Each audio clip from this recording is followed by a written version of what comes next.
অতিরিক্ত যাত্রী নিয়ে কেউ ভ্রমণ করবেন না। অতিরিক্ত যাত্রী হিসেবে কেউ লঞ্চের ছাদে ভ্রমণ করবেন না।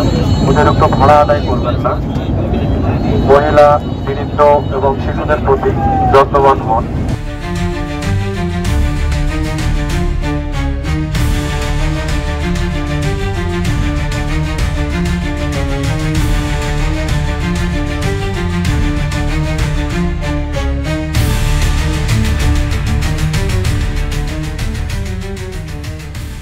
থেকে বাংলাদেশ কোস্টগার্ড উপকূল এবং নদী তীরবর্তী অঞ্চলের সার্বিক নিরাপত্তা নিশ্চিতকরণে নিরলসভাবে দায়িত্ব পালন করছে।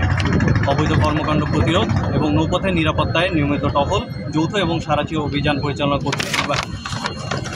পবিত্র ঈদ উল ফিতর 2025 উপলক্ষে গত 24শে মার্চ 2025 হতে বাংলাদেশ কোস্টগার্ড পশ্চিম জোন খুলনার রূপসা, কয়রায়, নলিয়ান, বাগেরহাটের মোংলা, শরণখোলা এবং সাতক্ষীরা জেলার কৈখালী গুরুত্বপূর্ণ লঞ্চ, খেয়া, ফেরি ঘাটসমূহে জননিরাপত্তা প্রদানের লক্ষ্যে বিশেষ টহল, জনসচেতনতামূলক মাইকিং, লিফলেট বিতরণ, সন্দেহজনক ব্যক্তি ও বোট নৌযান সমূহে তল্লাশি এবং যাত্রীদের ব্যাগ স্ক্যান সহ অন্যান্য নিরাপত্তামূলক কার্যক্রম পরিচালনা করছে।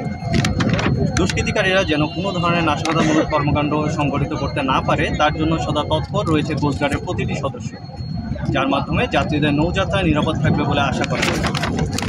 কোস্টগার্ডের এই কার্যক্রম দিনরাত 24 ঘন্টা অব্যাহত আছে এবং ঈদ উল ফিতর পরবর্তী যাত্রী সাধারণের নৌযাত্রা নিরাপদ রাখতে উক্ত কার্যক্রম চলমান থাকবে।